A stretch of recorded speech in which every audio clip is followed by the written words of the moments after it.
오늘 여러분과 함께할 하나님 말씀 보도록 하겠습니다. 에스겔 2장 1절부터 7절까지 있는 말씀 함께합니다. 그가 내게 이르시되 인자야 내 발로 일어서라.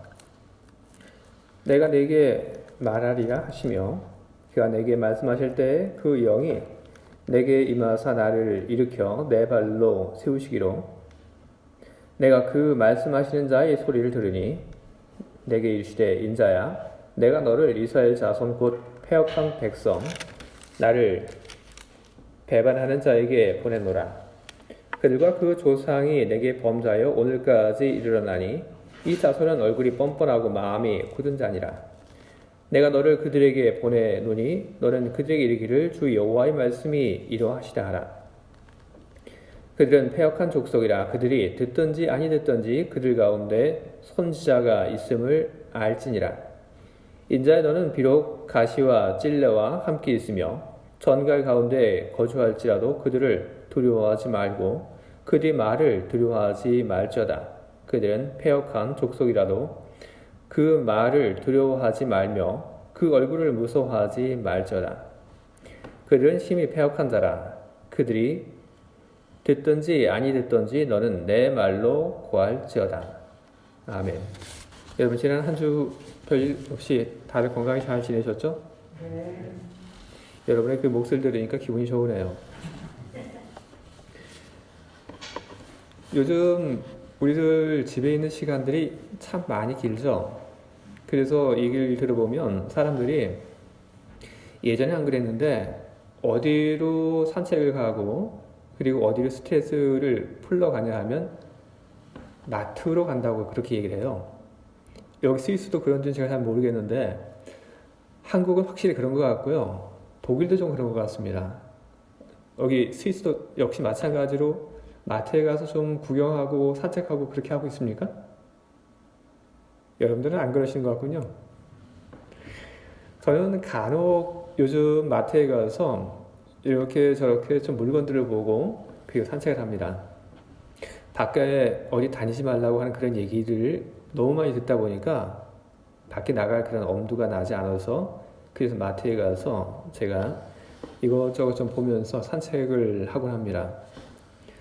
그런데 마트에 가서 물건들을 보다 보면 여지까지는 눈에 들어오지 않았던 그런 것들도 요즘 시간이 많아서 그러는지 여러 가지 것이 눈에 많이 들어옵니다.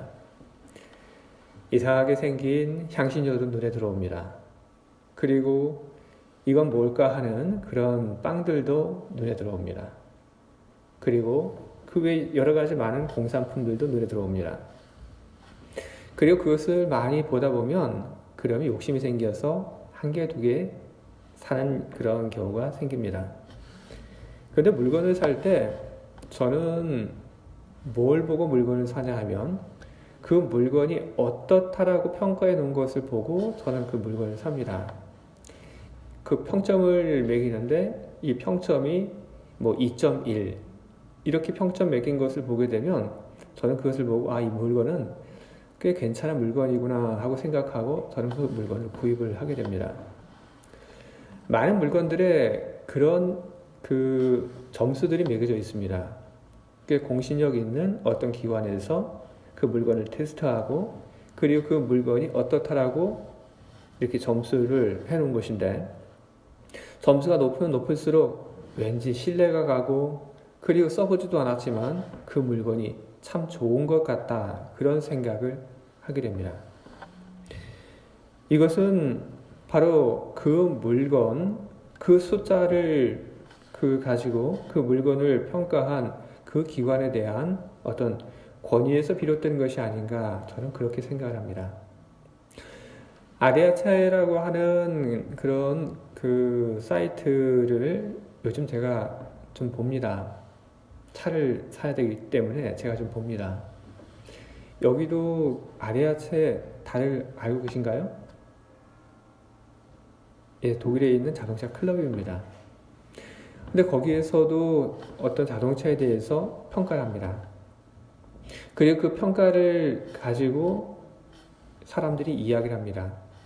아디아차에서 내놓은 그런 자동차에 대한 평가 그리고 거기서 발표한 숫자들 이런 것들은 사람들에게 꽤 믿음을 주는 그런 결과로 그렇게 독일 속에서 그렇게 사용이 되고 있습니다. 이것 역시 한 기관이 갖는 어떤 권위에 대한 하나의 단적인 예라고 할 수가 있는 겁니다. 우리들은 요즘 살면서 권위에 대한 그런 많은 좋지 않은 그런 모습들을 우리는 보게 됩니다. 어른들의 권위가 땅에 떨어졌다. 선생님의 그 권위가 땅에 떨어졌다. 혹은 교회의 권위가 땅에 떨어졌다. 목사의 권위가 땅에 떨어졌다. 대통령의 권위도. 우리는 이렇듯 권위가 많이 떨어진 그런 속에서 살고 있습니다. 그러나 우리들은 이 권위가 떨어진 이 세상 속에 살면서 우리는 마음 한편으로는 우리는 권위를 바라고 있습니다. 신뢰할 만한, 우리가 따라줄 만한 권위를 우리는 찾고 있습니다. 그것은 신앙의 영역에서도 역시 마찬가지입니다. 우리가 하나님을 믿는다. 그것은 참으로 중요한 일입니다. 우리가 하나님을 믿는 그 속에서 우리는 과연 하나님에 대해서 하나님의 권위를 우리가 인정하면서 살고 있는가? 오늘 우리는 바로 이 점에 대해서 한번 깊이 생각을 해봐야 할 것입니다. 많은 사람들이 하나님을 믿는다고 이야기를 합니다. 하지만 많은 사람들이 하나님을 믿는다고 이야기를 하면서도 그렇게 고백을 하면서도 사람들이 삶 속에서 하나님의 권위가 인정되지 않는 그런 모습들을 우리는 간혹 보게 됩니다. 그런 모습들은 비단 오늘 우리들만이 겪고 있는 그런 문제는 아닙니다. 그런 문제는 과거에도 있었습니다. 오늘 우리가 읽은 이 본문이 바로 그런 이야기들입니다. 오늘 우리가 읽은 이 본문은 바로 하나님의 그 권위가 제대로 인정되지 않는 그런 이야기를 통해서 하나님의 권위가 다시 한번 세져야 한다. 하나님의 그 권위가 더욱 강해져야 한다는 그런 메시지를 오늘 우리들에게 던져주고 있는 것입니다. 오늘 우리는 이 성경 말씀 속에서 하나님의 권위에 대한 각각 다른 두 가지의 태도를 우리는 보게 됩니다. 하나는 에스겔이 하나님 앞에 보여주었던 그런 모습이고, 그리고 또 하나는 에스겔이 아닌 또 다른 히브리인들이 하나님 앞에서 보여줬던 권위에 대한 태도인 것입니다. 오늘 우리가 읽은 이 본문 속에서 우리는 이렇게 이야기할 수가 있습니다. 에스겔이라고 하는 그 사람은 하나님의 권위를 인정한 사람, 그리고 에스겔이 아닌 다른 사람들은 하나님의 권위를 인정하지 않은 사람, 우리는 그렇게 잘라서 분명하게 이야기를 할 수 있습니다.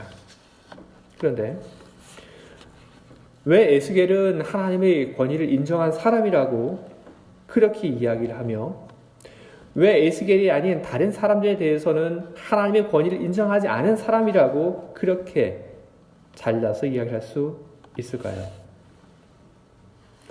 오늘 우리들이 읽은 이 본문 앞에는 어떤 이야기가 나오냐면 하나님께서 에스겔 앞에 임재하신 그런 이야기가 나옵니다. 하나님께서 영광 중에 에스겔 앞에 임재하셨습니다. 그러자 에스겔이 하나님의 그 임재하심 앞에서 엎드렸습니다. 이런 모습, 바로 이것 때문에 에스겔을 하나님의 권위를 인정한 사람이라고 이야기를 하고 있는 것은 아닙니다. 이것보다 더 중요한 다른 이유가 있습니다. 하나님의 권위를 인정하지 않는 사람이라고 언급된 히브리인들, 그들도 만약에 하나님의 그 영광이 자신들의 눈앞에서 보여졌다면, 자신들의 그 눈앞에서 하나님이 지금 서 계신다면 그들도 그 하나님의 현존 앞에서 무릎을 꿇고 엎드렸을 것입니다. 하나님의 권위를 인정하고 그리고 하나님의 권위를 인정하지 않는 것, 그것은 하나님의 그 영광 앞에서 무릎을 꿇었는가 그렇지 않은가 거기에 달린 것이 아닙니다.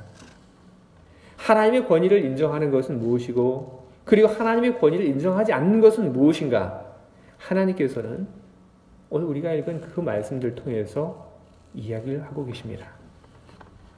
하나님은 히브리인들은 하나님의 권위를 인정하지 않는 그런 사람들이라고 이야기를 하시면서 몇 가지 이야기를 하고 계십니다. 히브리인들 패역한 백성이다. 나를 배반한 그런 사람들이다. 얼굴이 뻔뻔하고 마음이 굳은 그런 사람들이다. 하나님께서 이런 얘기를 하십니다. 그리고 이것이 다가 아닙니다.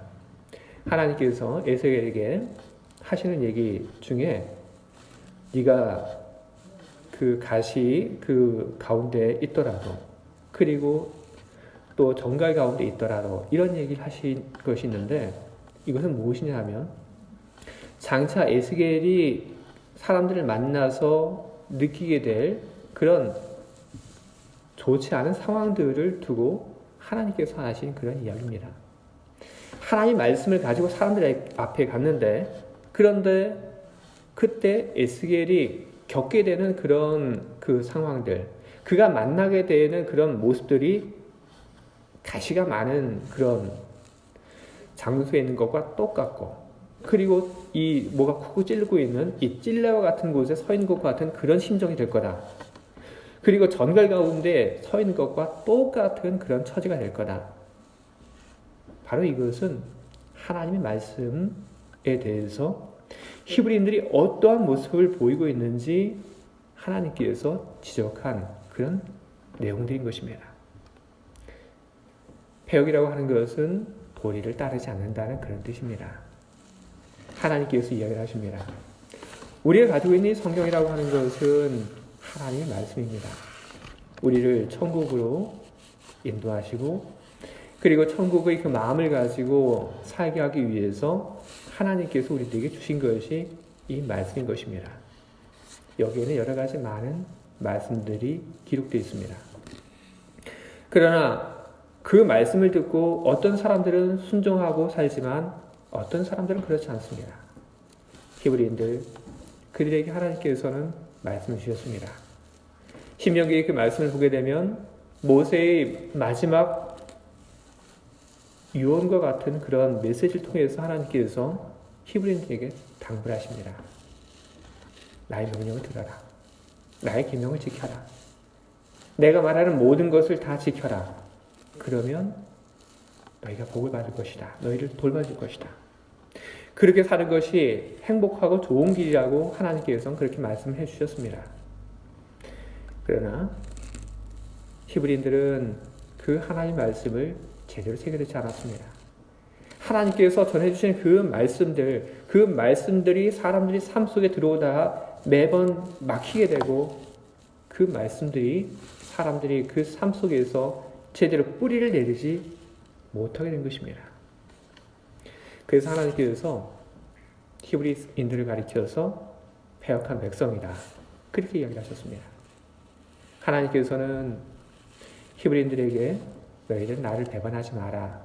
내가 너희를 애굽 땅에서 고생할 때 너희를 그곳에서 구해낸 너희 하나님이다. 너희는 나를 배신하지 말고 다른 신들을 섬기지 말고 오직 나만 섬기도록 해라. 하나님께서 그런 얘기를 수도 없이 반복하셨습니다. 하지만 히브리인들은 하나님을 때로는 헌신짝과 같이 버렸습니다. 그러면서도 무엇을 잘못했는지 나는 모르겠다는 그런 모습으로 뻔뻔한 얼굴로 하나님 앞에 섰고 그리고 하나님 앞에 잘못을 했음에도 불구하고 가슴치고 뉘우치는 일 없이 마음이 굳어져서 하나님 앞에서 그냥 하나님께서 우리를 잘 돌봐주지 않는다고 불평만을 할 뿐이었던 것입니다. 하나님께서 왜 히브리인들에 대해서 너희들은 나의 권위를 인정하지 않는다고 이야기를 하셨는지 우리는 하나님의 말씀에 대한 히브리인들이 그 태도를 통해서 우리는 그 이유를 너무나도 잘 알 수가 있습니다. 그에 반해서 에스겔이라고 하는 사람은 어떻습니까? 에스겔이라고 하는 사람은 하나님 말씀을 그대로 듣고 순종하는 사람인 것입니다. 앞으로 그가 가야 할 곳, 그리고 앞으로 그가 만나야 할 사람들이 편하고 좋은 사람들이 아니라고 하는 것은 에스겔도 알고 있습니다. 우리는 불편한 사람을 별로 만나고 싶어 하지 않습니다. 우리는 어려운 이야기를 하고 싶어 하지 않습니다. 그것은 모든 사람들이 다 갖는 그런 마음입니다. 에스겔도 마찬가지입니다. 에스겔인들 자신을 반가워하지 않는 사람들 그 속으로 가고 싶었겠습니까? 에스겔인들 다른 사람들이 불편해하는 그런 이야기를 그가 하고 싶어 했겠습니까? 하지만 에스겔은 갑니다. 그리고 에스겔은 가서 사람들 속에서 하나님이 주신 말씀을 증거합니다. 그것은 무엇입니까? 바로 그에게는 하나님의 권위를 인정하는 것이 있었기 때문에 그런 것입니다. 오늘 우리는 에스겔과 그리고 에스겔이 아닌 다른 히브리인들의 그 대조되는 모습을 보면서 우리들 자신들을 한번 되돌아보아야 할 것입니다. 나는 오늘 하나님의 권위를 인정하는가? 그렇지 않은가? 권위라고 하는 것은 우리로 하여금 자발적인 순종을 하게 만드는 것이 권위입니다. 오늘 우리는 하나님의 그 권위를 인정하고 그렇게 우리는 하나님의 그 말씀에 대해서 우리는 자발적으로 순종을 하고 있는가? 오늘 우리는 하나님께서 나에게 허락하신 모든 일들에 대해서 하나님은 나에게 그렇게 하실 수 있는 권리가 있다라고 인정하면서 불평하지 않고 그 모든 상황을 그대로 다 받아들이고 있는가? 우리들 자신에게 물어보아야 할 것입니다. 만약에 우리들이 그렇지 않다고 한다면 우리들이 하나님의 그 말씀 가운데 어떤 말씀은 좋다고 이야기를 하고 그리고 어떤 말씀은 우리들이 밀어내버린다면 만약에 하나님께서 우리들에게 주신 우리 삶 속에서 어떤 것에 대해서는 기뻐하고 좋아하며 또 어떤 것에 대해서는 분노하며 하나님 앞에 따지려 든다면 그것은 우리들이 하나님의 권위를 제대로 인정하는 것은 아닙니다. 우리들은 하나님의 권위를 인정해야 합니다. 하나님의 말씀에 대한 권위 그리고 나의 삶 속에 하나님께서 무엇이든지 하실 수 있다고 하는 그런 권위를 우리는 인정을 해야 합니다. 그런 권위를 인정하는 사람이 하나님의 은혜를 입고 하나님의 도움을 받습니다. 권위를 인정한 사람, 그 사람을 하나님은 일으켜 세웁니다. 오늘 우리가 읽은 이 본문 제일 처음을 보게 되면 에스겔에게 하나님의 영이 임했다고 하는 그런 이야기가 나옵니다. 저는 에스겔에게 하나님의 영이 임했다고 하는 이것이 어떤 하나님 보내신 성령이 임했다는 그런 말이 아니라 하나님이 주신 힘이 그에게 들어왔다는 그런 말로 저는 그렇게 이해를 하고 있습니다. 에스겔에게 하나님의 영이 임했다고 하는 이 구절을 히브리어로 보게 되면 어떻게 되어 있냐면 루아흐가 그에게 왔다 이렇게 기록되어 있습니다. 이 루아흐라고 하는 말은 영이라고 하는 말로 그렇게 옮길 수 있습니다. 물론 하지만 이 루아흐라고 하는 말은 영이라고 하는 말 말고 또 다른 말로 옮길 수 있습니다. 그래서 우리가 가지고 있는 이 개역 이 성경에서는 루아흐라고 하는 이 말을 영이라고 그렇게 옮겼지만 공동번역 성경을 보게 되면 이 루아흐라고 하는 말을 조금 다르게 옮기고 있습니다. 기운으로 힘으로 그렇게 옮기고 있습니다. 그래서 공동번역 2장 1절을 보게 되면 그는 나에게 기운을 불어 넣으셔서 일으켜 세우시고 말씀을 들려주셨습니다. 이렇게 기록되어 있습니다. 이렇게 옮기는 것은 공동번역만이 그런 것이 아닙니다. 독일어 성경을 보면 독일어 성경들도 역시 마찬가지로 그렇게 기록하고 있습니다. 하나님께서 에스겔에게 힘을 주셨다. 그에게 기운을 불어 넣어주셨다. 그래서 하나님께서 에스겔을 다시 일으켜 세워주셨다. 그렇게 이야기하고 있습니다. 에스겔, 그는 하나님께서 기운을 불어 넣어주기 그 전에 무척 낙심하고 있었습니다. 왜냐하면 에스겔이 살았던 그 나라가 망했습니다. 그래서 에스겔을 비롯한 사람들이 다른 나라로 지금 포로로 끌려와 있습니다. 포로로 끌려와서 정해진 그 구역 밖으로 나가지 못합니다. 언제 고향으로 돌아갈지 알지 못합니다. 지금 우리들이 이 코로나 속에서 느끼고 있는 이 무력감과 당시 이 에스겔이 느꼈던 그 무력감과 그게 다르지 않을 거라고 저는 생각을 합니다. 무기력합니다. 언제 고향으로 돌아갈지, 여기서 우리가 무엇을 해야 되고 내가 무엇을 해야 할지 에스겔은 알지 못하고 참 답답해합니다. 삶의 즐거움이 없습니다. 뭔가를 해보고 싶은 그런 욕구도 그다지 없습니다. 그런 무기력한 그에게 하나님께서 임하신 것입니다. 그리고 그에게 하나님께서 제일 먼저 하신 것은 힘을 주시기 이전에 인자야, 내 발로 일어서라. 바로 이것이었습니다. 내 발로 일어서라. 내 발로 일어서라고 하는 것은 극복하라고 하는 것입니다. 힘을 내라. 하나님은 그렇게 얘기하셨습니다. 그리고 힘을 내라. 기운을 내라. 일어나라. 그렇게 이야기하신 하나님께서는 말로만 그렇게 하신 것이 아니라 기운 내라. 힘내라. 이렇게 이야기하신 후에 하나님께서는 직접 에스겔에게 힘을 주셨습니다. 에스겔은 하나님이 주신 그 격려의 말, 그리고 에스겔은 하나님이 주신 힘으로 그 자리에서 다시 일어설 수가 있었습니다. 저는 이 이야기가 우리들에게 무척 중요하다고 생각합니다. 왜냐하면 우리들 역시 하나님의 그 권위를 인정하면서 산다면 하나님께서 에스겔에게 오셔서 기운내라고 이야기를 하시고 그리고 힘을 불어넣어 주신 것처럼 우리들에게도 그렇게 하실 것이 틀림없기 때문에 그런 것입니다. 여러분, 우리들의 기운이 빠지고 우리들이 힘들고 그럴 때 우리들은 무엇보다도 하나님의 권위를 인정하는 그런 태도를 보여줘야 할 것입니다. 하나님, 어째 저에게 이러실 수가 있습니까? 그것은 우리들이 가져야 할 모습은 아닙니다.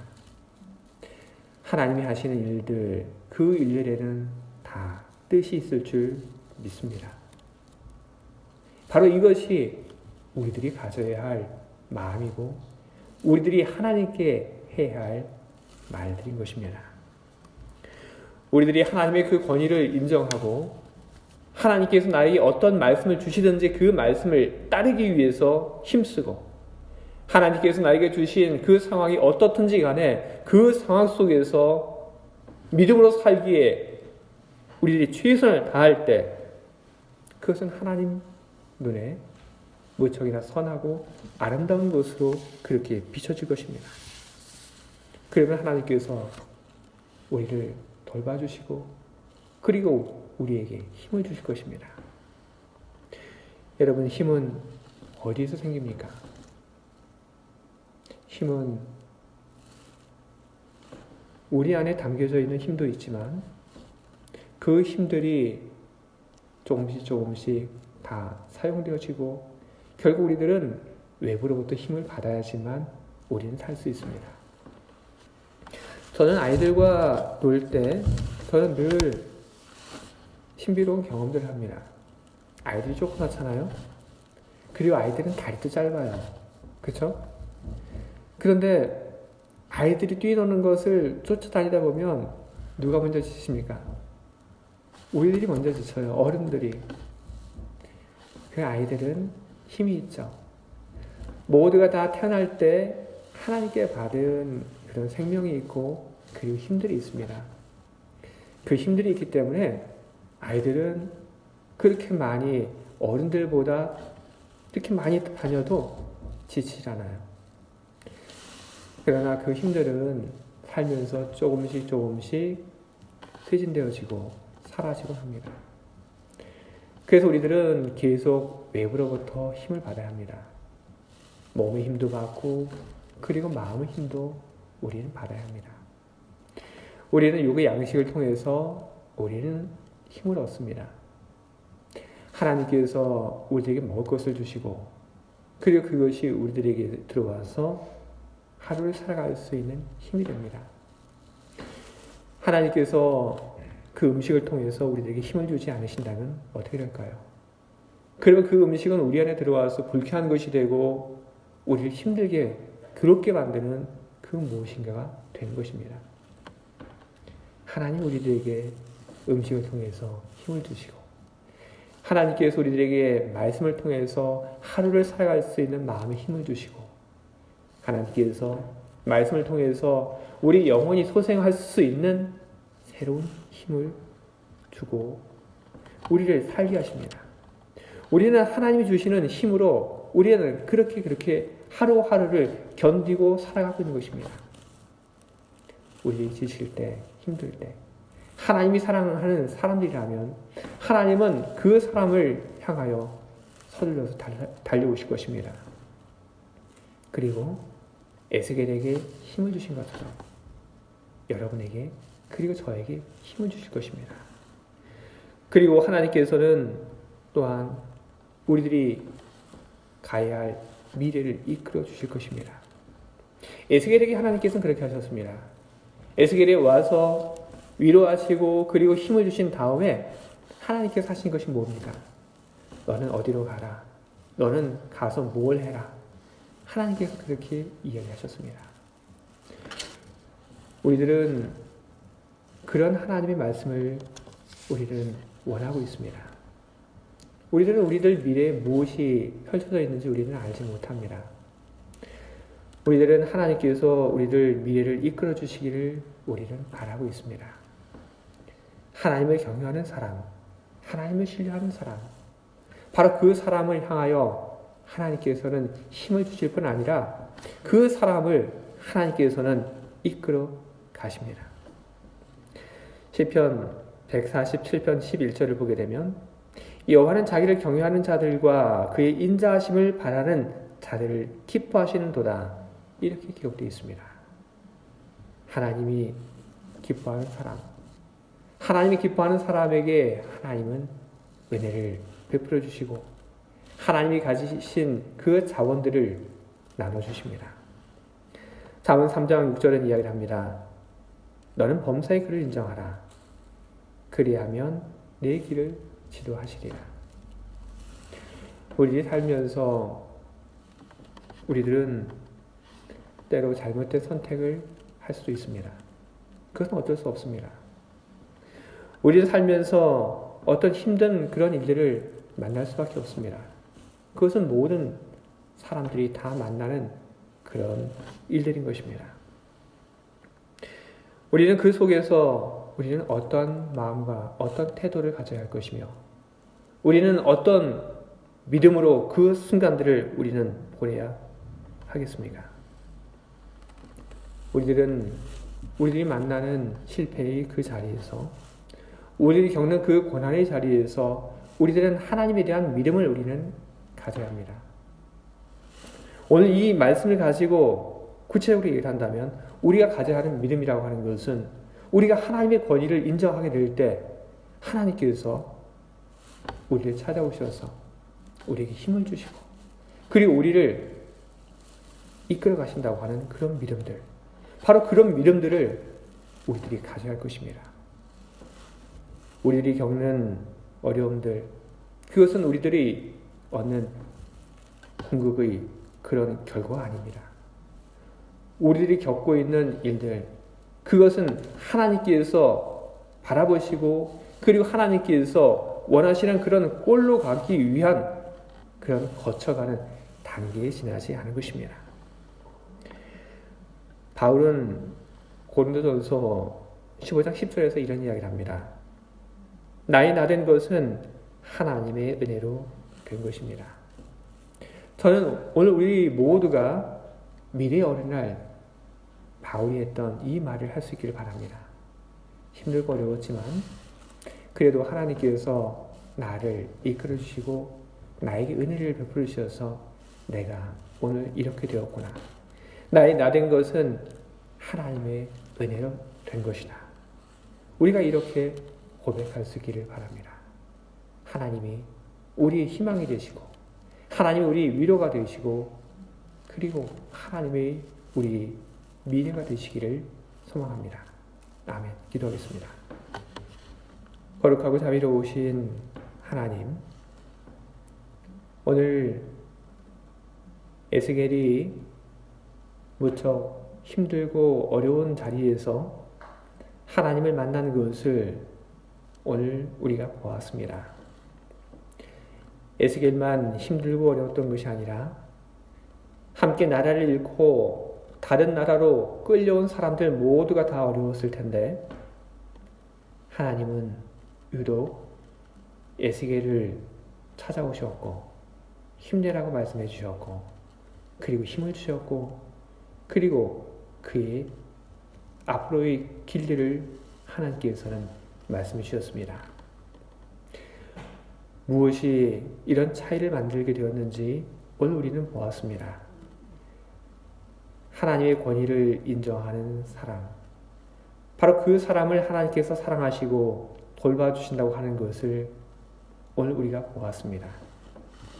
때로 우리들이 살다 보면 여러 가지 어려운 일들도 많이 만나게 되고 때로 우리들이 살다 보면 우리가 원하지도 않는 하나님의 그런 말씀도 우리들이 듣게 됩니다. 하나님, 그 속에서 우리들이 하나님의 권위를 온전히 인정하는 그런 사람이 되어서 하나님께서 우리에게 어떤 상황을 주시든지 그 상황에서 살아가며 이 모든 것이 뜻이 있어서 나를 위해서 이것을 주신 것이다. 이렇게 믿고 살아가는 우리가 되게 하시고 하나님께서 우리들에게 주시는 그 말씀이 우리들에게 거북하고 지키기 어려운 그 말씀이라 하더라도 이 말씀을 하나님께서 나에게 주셨으니 내가 힘을 다하여 이 말씀을 지켜야 하겠다 하고 생각하고 그 말씀을 지키기 위해서 노력하는 우리가 되게 하여 주시옵소서. 그래서 에스겔이 하나님께 받은 큰 은총과 은혜를 우리로 얻게 하여 주시옵소서.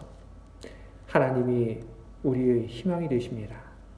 하나님에 대한 믿음을 가지고 매일매일을 살아가는 우리가 될 수 있도록 성령을 통하여 믿음이 없는 우리를 도와주시옵소서.